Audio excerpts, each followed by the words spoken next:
Chapter 18 of The Doctor's Wife, by Mary Elizabeth Braddon. This recording is in the public domain. Chapter 18. The Second Warning. Mr. Roland Lansdell did not invite Lady Gwendoline or her father to that bachelor picnic which he was to give at Waverley Castle. He had a kind of instinctive knowledge that Lord Ruysdale's daughter would not relish that sylvan entertainment. "She'd object to poor Smith, I dare say," Roland said to himself, "with his sporting cut clothes, and his slang phrases, and his perpetual talk about 3-volume novels and penny numbers. No, I don't think it would do to invite Gwendoline. She'd be sure to object to Smith." Mr. Lansdell said this, or thought this, a good many times upon the day before the picnic; but it may be that there was a lurking idea in his mind that Lady Gwendoline might object to the presence of some one other than Mr. Smith in the little assembly that had been planned under Lord Thurston's oak. Perhaps Roland Lansdell, who hated hypocrisy as men who are by no means sinless and yet apt to hate the base and crawling vices of man, had become a hypocrite all at once, and wanted to deceive himself; or it may be that the weak slope of this handsome chin, and the want of breadth in a certain region of his skull, were the outward and visible signs of such a weak and vacillating nature, that what was true with regard to him one minute was false the next; so that out of this perpetual changefulness of thought and purpose there grew a confusion in the young man's mind, like the murmur of many streamlets rushing into one broad river, along whose tide the feeble swimmer was drifted to the very sea he wanted so very much to avoid. "The picnic will be a pleasant thing for young Smith," Mr. Lansdell thought, "and it'll please the children to make themselves bilious amongst the ruins; and that dear good Raymond always enjoys himself with young and happy people. I cannot see that the picnic can be anything but pleasant; and for the matter of that, I've a good mind to send the baskets early by Stevens, who could make himself useful all day, and not go at all myself.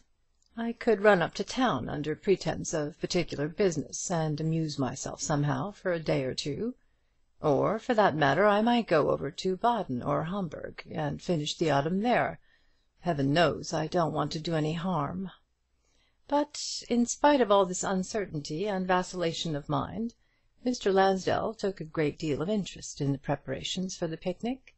He did not trouble himself about the magnificent game pie which was made for the occasion, the crust of which was as highly glazed as a piece of modern Wedgwood. He did not concern himself about the tender young fowls, nestling in their groves of parsley, nor the tongue, floridly decorated with vegetable productions chiselled into the shapes of impossible flowers, nor the York ham, also in a state of high polish, like fine Spanish mahogany, and encircled about the knuckle by pure white fringes of cut paper. The comestibles to which Mr. Lansdell directed his attention were of a more delicate and fairy-like description, such as women and children are apt to take delight in. There must be jellies and creams, Mr. Lansdell said, whatever difficulty there might be in the conveyance of such compositions. There must be fruit. He attended himself to the cutting of hothouse grapes and peaches, the noblest pineapple in the long range of forcing houses, and picturesque pears with leaves still clinging to the stalk. He ordered bouquets to be cut, one a very pyramid of choice flowers, chiefly white and innocent looking; and he took care to select richly scented blossoms, and he touched the nosegay caressingly with his slim white fingers, and looked at it with a tender smile on his dark face, as if the flowers had a language for him. And so they had; but it was by no means that stereotyped dictionary of substantives and adjectives popularly called the language of flowers. It was nothing new for him to choose a bouquet.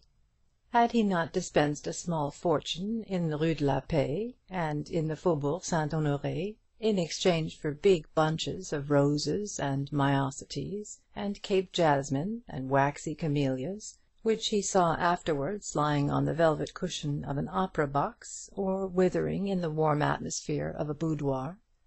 He was not a good man. He had not led a good life. Pretty women had called him enfant in the dim mysterious shades of lamplit conservatories, upon the curtain shrouded thresholds of moonlit balconies; arch soubrette in little Parisian theatres, bewitching Martin and Margot and Jeanneton, with brooms in their hands and diamonds in their ears, had smiled at him, and acted at him, and sung at him as he lounged in the dusky recesses of a cavernous box. He had not led a good life. He was not a good man.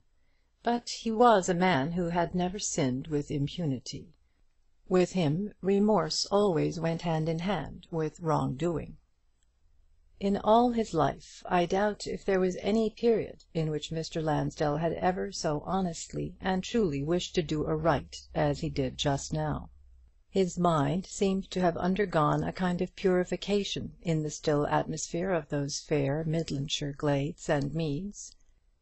There was even a purifying influence in the society of such a woman as Isabel Gilbert, so different from all the other women he had known, so deficient in the merest rudiments of worldly wisdom.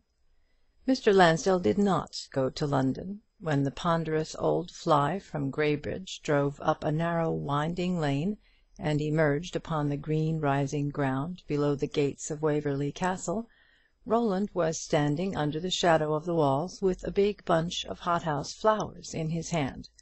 He was in very high spirits, for to-day he had cast care to the winds. Why should he not enjoy this innocent pleasure of a rustic ramble with simple country-bred people and children? He laid some little stress upon the presence of the orphans. Yes, he would enjoy himself for to-day, and then to-morrow. Ah, by the by, to-morrow Mr. and Mrs. Gilbert and Sigismund Smith were to dine with him. After to-morrow it would be all over, and he would be off to the Continent again, to begin the old wearisome rounds once more, to eat the same dinners at the same restaurants, the same little suppers after the opera, in stuffy entresol chambers, all crimson velvet and gaslight and glass and gilding, to go to the same balls in the same gorgeous saloons, and to see the same beautiful faces shining upon him in their monotonous splendour. I might have turned country gentleman, and have been good for something in this world, thought Roland, if... Mr. Lansdell was not alone. Charles Raymond and the orphans had arrived, and they all came forward together to welcome Isabel and her companions. Mr. Raymond had always been very kind to his niece's governess, but he seemed especially kind to her to-day. He interposed himself between Roland and the door of the fly, and assisted Isabel to alight. He slipped her hand under his arm with a pleasant friendliness of manner, and looked with a triumphant smile at the rest of the gentlemen. "I mean to appropriate Mrs. Gilbert for the whole of this day," he said cheerily, "and I shall give her a full account of Waverley, looked upon from an archaeological, historical, and legendary point of view. Never mind your flowers now, Roland. It's a very charming bouquet, but you don't suppose Mrs. Gilbert is going to carry it about all day? Take it into the lodge yonder, and ask them to put it in water, and in the evening, if you're very good, Mrs. Gilbert shall take it home to ornament her parlour at Graybridge." The gates were opened, and they went in, Isabel arm in arm with Mr. Raymond. Roland placed himself presently on one side of Isabel, but Mr. Raymond was so very instructive about John of Gaunt and the Tudors, that all Mrs. Gilbert's attention was taken up in the effort to understand his discourse, which was very pleasant and lively, in spite of its instructive nature. George Gilbert looked at the ruins with the same awful respect with which he had regarded the pictures at Mordred. He was tolerably familiar with those empty halls, those roofless chambers, and open doorways, and ivy-festooned windows; but he always looked at them with the same reverence, mingled with a vague wonder as to what it was that people admired in ruins, seeing that they generally made such short work of inspecting them, and seemed so pleased to get away and take refreshment. Ruins and copious refreshment were associated in Mr. Gilbert's mind, and indeed there does seem to be a natural union between ivied walls and lobster salad, crumbling turrets and cold chicken, just as the domes of Greenwich Hospital, the hilly park beyond, and the rippling water in the foreground must be for ever and ever associated with floundered sushi and devilled whitebait. Mr. Sigismund Smith was delighted with Waverley. He had rambled amongst the ruins often enough in his boyhood, but to-day he saw everything from a new point of view, and he groped about in all manner of obscure corners with a pencil and pocket-book in his hand, laying the plan of a thrilling serial, and making himself irrecognizable with dust. His friends found him on one occasion stretched at full length amongst crisp fallen leaves in a recess that had once been a fireplace, with a view to ascertain whether it was long enough to accommodate a body.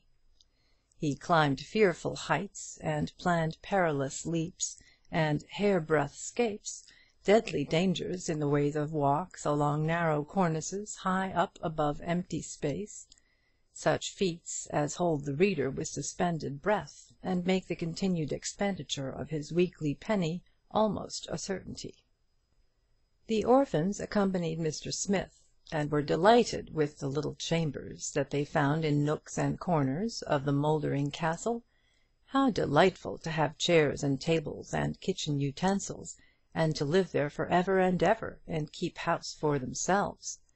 They envied the vulgar children who lived in the square tower by the gate, and saw ruins every day of their lives. It was a very pleasant morning altogether. There was a strangely mingled feeling of satisfaction and annoyance in Roland Lansdell's mind as he strolled beside Isabel, and listened, or appeared to listen, to Mr. Raymond's talk. He would have liked to have had Isabel's little hand lying lightly on his arm. He would like to have seen those wondering black eyes lifted to his face. He would like her to have heard the romantic legends belonging to the ruined walls and roofless banquet chambers from him.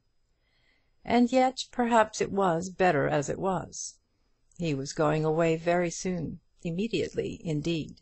He was going where that simple pleasure would be impossible to him, and it was better not to lull himself in soft delights that were so soon to be taken away from his barren life. Yes, his barren life. He had come to think of his fate with bitter repining, and to look upon himself as somehow or other cruelly ill-used by Providence. But in spite of Mr. Raymond, he contrived to sit next to Isabel at dinner, which was served by and by in a lovely sheltered nook under the walls, where there was no chance of the salt being blown into the green-gauged heart, or the custard spilt over the lobster salad. Mr. Lansdell had sent a couple of servants to arrange matters, and the picnic was not a bit like an ordinary picnic, where things are lost and forgotten, and where there is generally confusion by reason of everybody's desire to assist in the preparations. This was altogether a recherché banquet, but scarcely so pleasant as those more rural feasts in which there is a paucity of tumblers and no forks to speak of. The champagne was iced, the jellies quivered in the sunlight, everything was in perfect order, and if Mr. Raymond had not insisted upon sending away the two men who wanted to wait at table with the gloomy solemnity of everyday life, it would scarcely have been worth the name of picnic.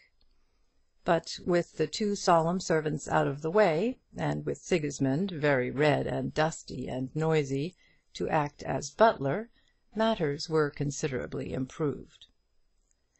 The sun was low when they left the ruins of the feast for the two solemn men to clear away. The sun was low, and the moon had risen, so pale as to be scarcely distinguishable from a faint summer cloud high up in the clear opal heaven.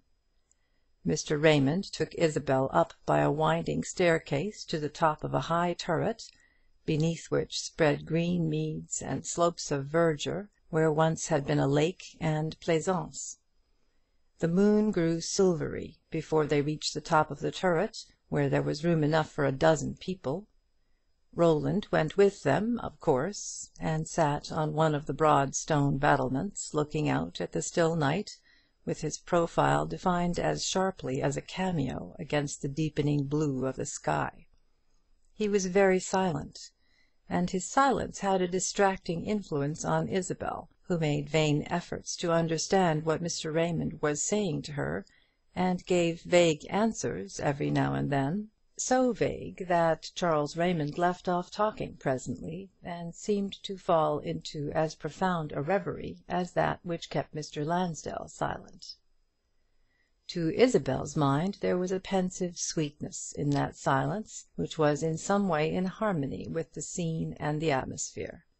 She was free to watch Roland's face, now that Mr. Raymond had left off talking to her, and she did watch it. That still profile, whose perfect outline grew more and more distinct against the moonlit sky. If anybody could have painted his portrait as he sat there with one idle hand hanging listless among the ivy leaves, blanched in the moonlight, what a picture it would have made! What was he thinking of? Were his thoughts far away in some foreign city with dark-eyed Clotilde? Or the Duchess with the glittering hair, who had loved him and been false to him long ago, when he was an alien, and recorded the history of his woes in heart-breaking verse, in fitful numbers larded with scraps of French and Latin, alternately despairing and sarcastic? Isabel solemnly believed in Clotilde and the glittering Duchess, and was steeped in self-abasement and humiliation when she compared herself with those vague and splendid creatures. Roland spoke at last. If there had been anything commonplace or worldly wise in what he said, there must have been a little revulsion in Isabel's mind, but his talk was happily attuned to the place and the hour, incomprehensible and mysterious, like the deepening night in the heavens. "I think there is a point at which a man's life comes to an end," he said. "I think there is a fitting and legitimate close to every man's existence that is as palpable as the falling of a curtain when a play is done. He goes on living, that is to say, eating and drinking, and inhaling so many cubic feet of fresh air every day, for half a century afterward, perhaps. But that is nothing. Do not the actors live after the play is done and the curtain has fallen? Hamlet goes home and eats his supper, and scolds his wife and snubs his children; but the exultation and the passion that created him Prince of Denmark have died out like the coke ashes of the green room fire. Surely that after life is the penalty, the counterbalance, of brief golden hours of hope and pleasure. I am glad the Lansdells are not a long-lived race, Raymond, for I think the play is finished, and the dark curtain has dropped for me." "Humph!" muttered Mr. Raymond. "Wasn't there something to that effect in the Alien? It's very pretty, Roland, that sort of dismal prettiness which is so much in fashion nowadays.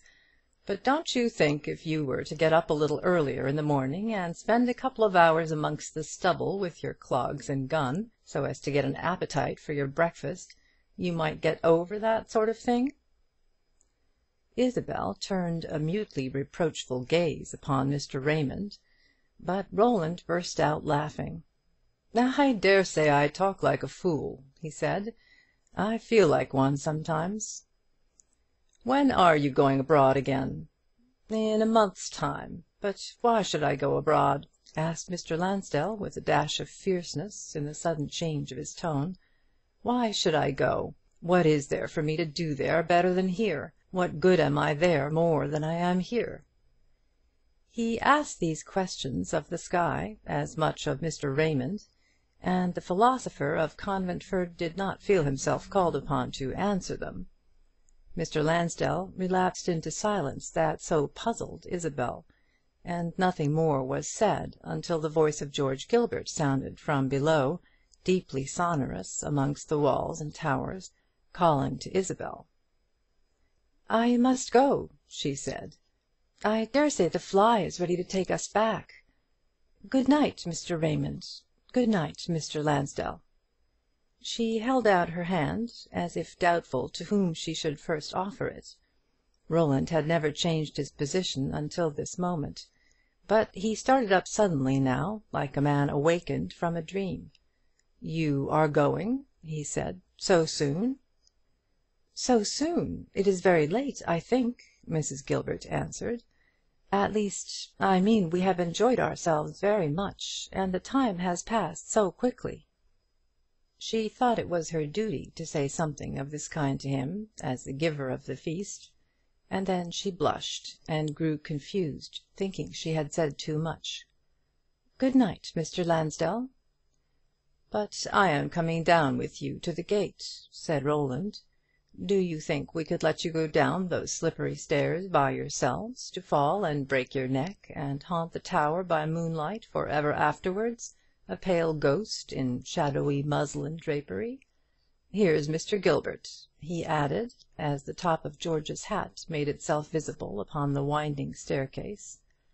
"But I'm sure I know the turret better than he does, and I shall take you under my care." He took her hand as he spoke, and led her down the dangerous winding way as carefully and tenderly as if she had been a little child. Her hand did not tremble as it rested in his, but something like a mysterious winged creature that had long been imprisoned in her breast seemed to break his bonds all at once, and float away from her towards him. She thought it was her long imprisoned soul, perhaps, that so left her to become a part of his. If that slow downward journey could have lasted for ever, if she could have gone down, down, down with Roland Lansdell into some fathomless pit, until at last they came to a luminous cavern and still moonlit water, where there was a heavenly calm and death. But the descent did not last very long, careful as Roland was of every step, and there was the top of George's hat bobbling about in the moonlight all the time, for the surgeon had lost his way in the turret, and only came down at last very warm and breathless when Isabel called to him from the bottom of the stairs. Sigismund and the orphans appeared at the same moment. Mr. Raymond had followed Roland and Isabel very closely, and they all went together to the fly. "Remember to-morrow," Mr. Lansdell said generally to the Graybridge party as they took their seats. "I shall expect you as soon as the afternoon service is over. I know you are regular church-goers at Graybridge. Couldn't you come to Mordred for the afternoon service, by the by? The church is well worth seeing." There was a little discussion, and it was finally agreed that Mr. and Mrs. George Gilbert and Sigismund Smith should go to Mordred Church on the following afternoon; and then there was a good deal of hand-shaking before the carriage drove away and disappeared behind the sheltering edges that screened the winding road. "I'll see you and the children off, Raymond," Mr. Lansdell said, "before I go myself." "I'm not going away just this minute," Mr. Raymond answered gravely. "I want to have a little talk with you first. There's something I particularly want to say to you. Mrs. Primshaw," he cried to the landlady of the little inn just opposite the castle gates, a good-natured, rosy-faced young woman, who was standing on the threshold of her door watching the movements of the gentlefolks, "will you take care of my little girls, and see whether their wraps are warm enough for the drive home, while I take a moonlight stroll with Mr. Lansdell?" Mrs. Primshaw declared that nothing would give her greater pleasure than to see to the comfort of the young ladies. So the orphans skipped across the moonlit road, nowise sorry to take shelter in the pleasant bar parlour, all rosy and luminous, with a cosy handful of bright fire in the tiniest grate ever seen out of a doll's house. Mr. Lansdell and Mr. Raymond walked along the lonely road, under the shadow of the castle wall, and for some minutes neither of them spoke. Roland evinced no curiosity about or interest in that unknown something which Mr. Raymond had to say to him; but there was a kind of dogged sullenness in the carriage of his head, the fixed expression of his face, that seemed to promise badly for the pleasantness of the interview. Perhaps Mr. Raymond saw this, and was rather puzzled how to commence the conversation. At any rate, when he did begin, he began very abruptly, taking what one might venture to call a conversational header. "Roland," he said, "this won't do." "What won't do?" asked Mr. Lansdell coolly. "Of course I don't set up for being your Mentor," returned Mr. Raymond, "or for having any right to lecture you, or dictate to you. The tie of kinsmanship between us is a very slight one, though, as far as that goes, God knows that I could scarcely love you better than I do if I were your father. But if I were your father, I don't suppose you'd listen to me, or heed me. Men never do in such matters as these. I've lived my life, Roland, and I know too well how little good advice can do in such a case as this. But I can't see you going wrong without trying to stop you. And for that poor honest-hearted fellow yonder, for his sake, I must speak, Roland. Have you any consciousness of the mischief you're doing? Have you any knowledge of the bottomless pit of sin, and misery, and shame, and horror that you are digging before that foolish woman's feet?" "Why, Raymond!" cried Mr. Lansdell, with a laugh, not a very hearty laugh, but something like that hollow mockery of merriment with which a man greets the narration of some old Joe Millerism that has been familiar to him from his childhood. "Why, Raymond, you're as obscure as a modern poet. What do you mean? Who's the honest-hearted fellow, and who's the foolish woman, and what's the nature of the business altogether?" "Roland, let us be frank with each other, at least. Do you remember how you told me once that, when every bright illusion had dropped away from you one by one, honour still remained? A poor pallid star compared to those other lights that had perished in the darkness, but still bright enough to keep you in the straight road. Has that light gone out with the rest, Roland, my poor melancholy boy? My boy whom I have loved as my own child? Will the day ever come when I shall have to be ashamed of Anna Lansdell's only son?" His mother's name had always something of a spell for Roland. His head, so proudly held before, drooped suddenly, and he walked on in silence for some time. Mr. Raymond was also silent. He had drawn some good augury from the altered carriage of the young man's head, and was loath to disturb the current of his thoughts. When Roland did at last raise his head, he turned and looked his friend and kinsman full in the face. "Raymond," he said, "I am not a good man." He was very fond of making this declaration, and I think he fancied that in so doing he made some vague atonement for his shortcomings. "I am not a good man, but I am no hypocrite. I will not lie to you, or prevaricate with you. Perhaps there may be some justification for what you said just now, or there might be if I were a different sort of man; but as it is, I give you my honour, you are mistaken. I have been digging no pit for a woman's innocent footsteps to stray into. I have been plotting no treachery against that honest fellow yonder. Remember, I do not by any means hold myself blameless. I have admired Mrs. Gilbert, just as one admires a pretty child, and I have allowed myself to be amused by her sentimental talk, and have lent her books, and may perhaps have paid her a little more attention than I ought to have done.